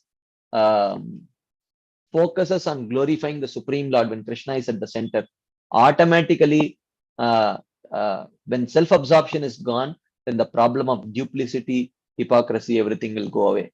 Like that, he says. Then he talks about the next, the subtlest form of this anartha or the manifestation of the false ego is actually pratishta asha, desire for name, fame, glorification, facilities, etc. Pratishta, prestige, desire for prestige. So this is the root cause of all the other anarthas. As long as this desire for prestige is there, wanting to be glorified, uh, distinction, desire for distinction, desire for glorification, desire for prestige, etc. This lady will bring with her all her paramours in the form of all the other anarthas. And the best way of overcoming this, he says, is Sadatvam Sevaswa Prabhudaita Samanta Matulam. So the best way of overcoming this anartha is to serve very exalted devotees, and by serving those exalted devotees, you will realize your own humble position, and you will realize that here is a great devotee who deserves all the prestige, glorification, and facilities. Why am I hankering for this? Let me try to give him all that he deserves, like that. So in that way, the desire for pratishtha will be removed by that devotee when we serve that devotee with great diligence and affection. Like that. Of course, there are other verses which are little bit on the higher level, but just these are few things which so in order to, unless we try to situate ourselves in the right ego, in the true ego, and perform activities which nourish the true ego, and diligently try to perform activities which actually starve the inertia or slow down the inertia of the past falsehood, proper respect cannot be given. And if proper respect we don't give, then definitely we are prone to commit offenses and disrespect, and this will lead to later problems in our spiritual lives. Anyways, I am sorry, as always, I was running short of time, so I will pause here so that we have at least some time for some discussion, question and answers. If there is anything anyone would like to share as add, you can please go ahead. Can I do the muting, unmuting thing? Because that would be easier. So let me just mute and unmute. Rinki Mataji. Pranam, Hare Krishna, Prabhuji. Prabhuji, my question is, Hare Krishna. Prabhuji, I got a question. Is like when Srila Prabhupada told that we worship Sri Radha, Sri Krishna according to the mode of Narayan Lakshmi. Yeah. So then how can we develop that? That you have been just discussing about that. We cannot attach to Narayan Lakshmi Devi worship if we are desiring for Radha Krishna in Vrindavan. How we can develop that, and what is the depth of Srila Prabhupada said that thing? Yeah, thank you for asking this question. So what it means is, Prabhupada said, worship Radha and Krishna in the mood of Lakshmi Narayan. That's what he said. He did not say worship Lakshmi Narayan. We did not install Lakshmi Narayan deities in any one of his 108 temples. In all the temples he installed either Gaurnitaya or Jagannath Baldev Subhadra or Lakshmi or Radha and Krishna only. He never installed any Lakshmi Narayan deities anywhere. So what Prabhupada said was, worship them in the mood of worshipping Lakshmi Narayan, which means worship them respectfully. Don't become overly familiar with them when there are still so many anarthas there in your heart. So that familiar form of worship, which is generally seen in the later stages of Raganuga Bhakti, don't try to imitate it in the stage of Vaidhi Sadhana Bhakti. That's what Srila Prabhupada meant. So otherwise, he did not want us to worship Lakshmi Narayan deities. Wanted to worship Radha and Krishna only, seeing them as Radha and Krishna only, but in a mood of awe and reverence, at least in the initial stage when our heart is filled with anarthas. That's what it means. How we can be develop the, I mean, how is the transformations going to happen, Prabhuji, from the own reverence mood to the Radha Krishna and Vrindavan? If we It will desiring, happen. Yeah, it will happen when the heart becomes purified of our real attachments. Then automatically the space will be created for developing attraction to Radha and Krishna. And then we have the right kind of association, then of senior devotees. In their association, we will develop the right kind of attachment. It will change. Hare Krishna. Yes, Sukakar Krishna Prabhu. As usual, such a very elaborate cause, and you give the false is the biggest trouble everybody is having, and you give so many things. Will you be able to share all these things what you are told today, Prabhu? Because it's very, very interesting and very useful for everybody to change their false ego to real ego. So you'll be every time I share these notes, Prabhu, these notes are available. Okay, Prabhu. Yeah. So one question is, now you told that to share with the senior devotees that any anarthas going on, any sort of attachment or anything against the spiritual life. So there is always a worry that will leak out whatever he is telling to someone, and then to hide that they will not open it out. What is the way to get the confidence of telling at least one devotee something out and of what's happening in the mind, and what is the way we are getting tricked out and falling into the illusion? Yeah, we will have to definitely invest in developing that kind of a relationship. Like we saw through the 6 exchanges. So gradually, when we serve them, when we have these 6 exchanges, gradually that preeti will develop, that loving emotions. When that preeti develops, along with that preeti, trust will also develop. And when the trust develops along with preeti, then we'll be willing to open up our heart without having the fear of getting judged or any such things like that. Super, Prabhu. Thank you so much, Prabhu. Thank you. Hare Krishna. Okay, there are some questions in the chat box. In the meantime, if someone else raises their hands. So it is mentioned not to get attached to Lakshmi Narayan along with curtailing all other anarthas which raise naturally. Does it mean attraction to Lakshmi Narayan also comes naturally while advancing in bhakti? No, not necessarily. If you already have that attachment to worshipping Lakshmi Narayan, then you give it up. It's not that it naturally develops. That's my understanding. If sadhu respects all living entities, how come he takes pleasure in killing snakes and scorpions as mentioned by Prahlad Maharaj? What is that? Modeta sadhurapi vrishchika sarpa hatya. Like that it is mentioned. So he does not take pleasure in killing the envious living entities like scorpion and snakes. That is not what gives him pleasure. The pleasure is in protecting other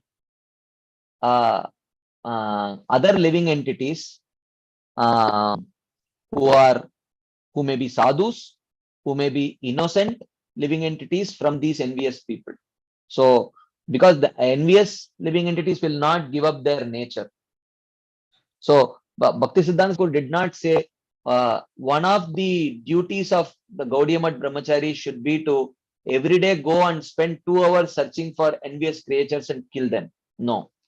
But when he saw those scorpions and snakes in the Gaudiya Math, in which there are so many sadhus staying, understanding that the life of a sadhu is very valuable, and the presence of these envious living entities will create danger to the sadhus. Therefore, he gives. So the pleasure is not in killing the envious creatures. The pleasure is in protecting the sadhus. That is the purpose. That is my understanding. Okay, there is another question.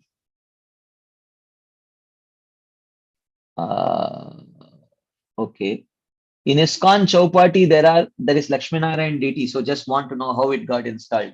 Oh, this is very interesting. It was not installed. Actually, the first deity, it was already, the Lakshminarayan deities were already there. They were not installed by ISKCON devotees. It was originally a Lakshminarayan temple only. Radha Gopinath ji came there much later. Originally, for I think it's more than 100 years old, the deities. They were there much before Radha Gopinath ji came. And we continued when ISKCON took over, then the ISKCON devotees continued that worship there. Otherwise, it was not installed. Okay, there is another question. I did not understand what you meant by one should respect according to evolved consciousness. Can you please elaborate? Can you define what you mean? Okay, by giving respect. That's what Srila Rupa Goswami says, right? Krishneti yasya giritam manasadriyeta dikshasti chet pranatibhischa bhajantamisham shushrushaya bhajana vigyam ananyam anya nindadi shunya hridamipsita sangalabdya. So he says that if someone has just started chanting the holy names, he has accepted path of devotional service, offer him respects mentally. Whereas if someone has progressed further and has become qualified to receive Diksha, and he is engaged in worshipping the forms of the Lord, then you physically offer obeisances. Dikshasti chet pranatibhischa bhajantamisham. But Shushrushaya bhajana vigyam ananyam anya nindadunya hridamipsita sangalabdya. But if someone is there whose heart is completely free of the desire to criticize others and who is an expert in the science of devotional service, then you try to sincerely take his association and serve him very diligently. So that way, the way we manifest respect should be different actually. It's not that we want to give less respect to the Kanishtaris, but just that we want to give more respect to the Uttamadhikaris. That is what it means. Okay. Yes. Anjana Gopika Mataji. Hare Krishna Prabhuji, Danat Pranam. Very nice class. Your class is very detailed and very deep. So very nice. Prabhuji, this Manasiksha you were saying, and then giving up the false identity and then just developing the spiritual identity. That's it's very inspiring to me. I was thinking always how to give up this false identity and then develop this spiritual identity, and you have given very nicely from Manasisya. But I'm feeling this very much overwhelming, when we see the situation of the family matters, all these things will make us carried away from to identify with this spiritual identity. You have given the eight things how we can consciously develop the relationship with them, but we most of the time I get carried away by the things, the situation, what is happening in our whole situation. Prabhuji, this is how you can say in the beginning how, and then so many the things Vrindavan, holy name is there, book are there, sometimes devotee association is there, but we take so granted, and then it's we are almost carried away. How you give the suggestion can consciously develop the spiritual identity. Yeah, the most powerful way of doing that is, Bhakti Sangha, right?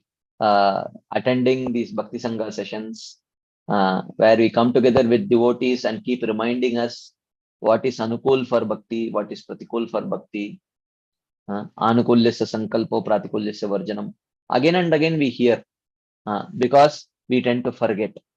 And the inertia of our past practices, of our past bad habits is so strong.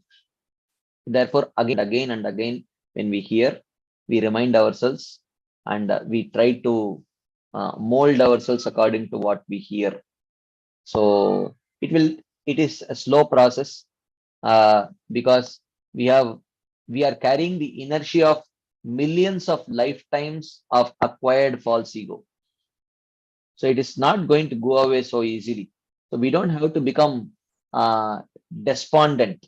As Krishna says, Sa nischayena yoktavyo yogo anirvinna chetasa. In the sixth chapter of Bhagavad Gita, he says, one should have determination and one should not become depressed when we face with lot of obstacles. It is okay. We should not feel depressed because ultimately, if we are diligent and if we are sincere, for Krishna, nothing is difficult. For Krishna, nothing is difficult. I'll just give a small story. His Holiness Radhanath Swami Maharaj in his book Journey Home, he writes that Maharaj, before coming to ISKCON, before joining ISKCON, he used to stay with many sadhus. One of the sadhus with whom he used to stay was Ramesh Babaji in Barsana. So he stayed many days with Ramesh Babaji. One day he saw that they always used to sleep outside. One day he saw that Ramesh Babaji was sleeping with a stick next to him. And Maharaj asked, Babaji, I have never seen you sleep with a stick next to you. Why are you having this stick today? So Babaji said, oh, the residents of Barsana told that they have seen a tiger roaming around here. So that's why I'm having the stick. So Maharaj said, what do you mean? Can you actually drive a tiger, save yourself from a tiger using the stick?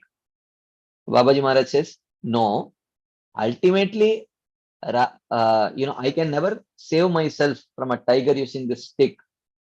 But this stick is just to show to Radharani that Radharani, I wish to save my body so that I can utilize it in your service. I am interested in protecting my body. This is just to show to her. Ultimately, she only has to, her mercy will only protect. But the stick is just to show. So our determination to diligently try to follow is like that stick. Maya Devi is like, the influence of Maya Devi is like that tigress. But we are showing our stick of our determination to Krishna so that Krishna can mamevaya prapadyante maya metam tarantite, so that Krishna can protect us.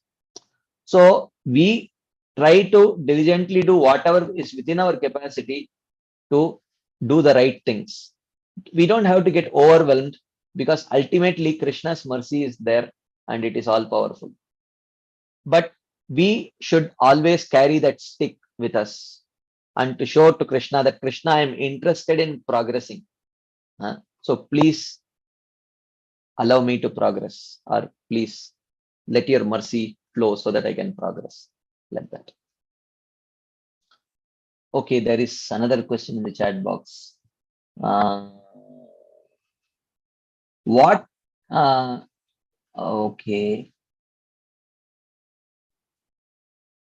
Okay, is cleansing process of false ego to true ego, is it living entity's endeavor or is it Krishna who does this? It is both. I think we just discussed this. It is both. Actually, the endeavor, two fingers too short, right? One finger is our endeavor, one finger is the finger of mercy, like that. Anything else before we wind up for the day? I think we have gone already over time. So thank you all very much for your patient listening and your enthusiastic participation. We will pause here. Srila Prabhupada ki jai, Srimad Bhagavatam ki jai. Hare Krishna. Thank you very much.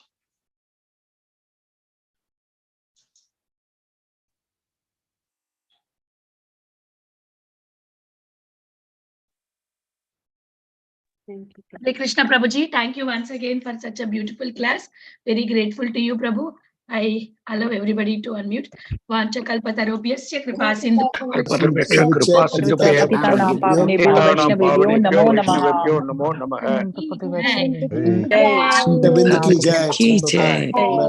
Balaram Shakti Prabhu ki jai. Gauranga, Nityananda, Nityananda, Nityananda, Gauranga. Gauranga. Thank you, Prabhuji. Gauranga, Nityananda. Nityananda. Radhe Radhe. Radhe Radhe. Radhe Radhe. Radhe Radhe. Hari Bol, Lalita everyone. Mataji. Thank you so much for Hari Bol. standing, closing the call.